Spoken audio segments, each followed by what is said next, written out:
So there I was, driving down the N11 with my female companion. And I don't know if you know the N11, but it's the main road between Dublin and Wexford. And there are two landmarks on that motorway, both of which are pubs. One is called the Beehive and the other is called Jack White's. And we're fast approaching the Beehive when all of a sudden my female companion bursts into laughter. Spontaneous, uncontrollable laughter.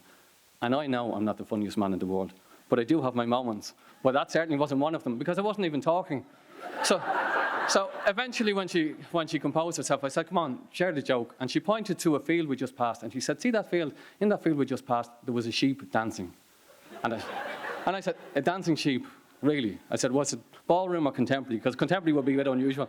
And she said, no, really, there was a sheep dancing. He was lying on his back with his feet in the air, and he was waving them back and forth as if he was some mad rave at disco or something. And I said, yeah. I said, you know what that means? Because I heard it somewhere before. I said, that means he is in grave danger. Or more precisely, she is in grave danger, because what happens is, at lambing season, the female sheep they use, they get big and heavy, and sometimes when they lay down, they can inadvertently flip over. And they're in grave danger because they can't eat, but they get very distressed, and they're prone to predators, particularly foxes. And as I'm explaining this, there's a voice in my head saying, do not get involved, keep on driving, this is your problem. But then I know that's not possible, because there's another side of my personality which is intent on saving the world and everybody in it. And it's telling me to turn that car and turn it around now. So I go as far as the Beehive and I turn around, and then I drive 10 kilometres in the wrong direction trying to cross the motorway. So I cross the motorway, I'm on the way back here. And then the first problem presents itself, which is to say that I'm looking for a sheep in a field of sheep in County Wicklow. There's sheep everywhere. And I don't mean to cause offence when I say this, but to me, one sheep looks pretty much the same as the next. So I'm driving along, curb crawling for about 10 minutes, and then I stop the car, and we get to the field, and it's true enough, there's the sheep in the field, but this time his feet are totally rigid like this. And I think, oh my God, please don't tell me I'm too late. So I stop the car, jam on the brakes, get out, hit the hazards, and look out, and I'm surveying the situation, and I'm not liking this. I'm not liking this one bit, because I'm a city boy, and what we have in our hands is most definitely a rural situation. So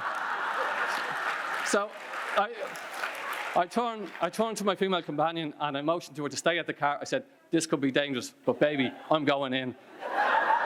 So I hop over the crash barrier, over the barbed wire fence, down an embankment, over 2 electric fences, and as I'm doing this, the sheep in the field start to walk away in the distance, except for the upturned sheep and his little sheep buddies. And I'm so amazed and impressed by this, because sheep are timid and placid little creatures, and here they are, they've overcome their fear to stand by the fallen comrade. I think this is amazing. These must be like the sheep equivalent of the Marines, you know. No man gets left behind, but as I'm thinking that, they buggered off too, so that was that theory out the window. So I'm moving closer, and it's just me and the upturned sheep lying there with his feet in the air, and I got to tell you, you really don't know what thoughts are going to go to your mind until you're faced with this sheep spread eagle before you.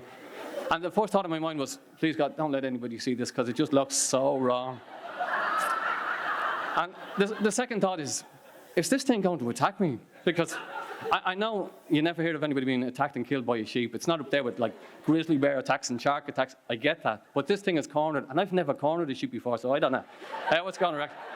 And they do have teeth, you know, not big, sharp canine teeth, but teeth nonetheless. And the sheep is scared, and I'm scared, and it's debatable as to which was more frightened. So I'm thinking, in the interest of, my safety and the sheep's dignity, I should stay away from either end.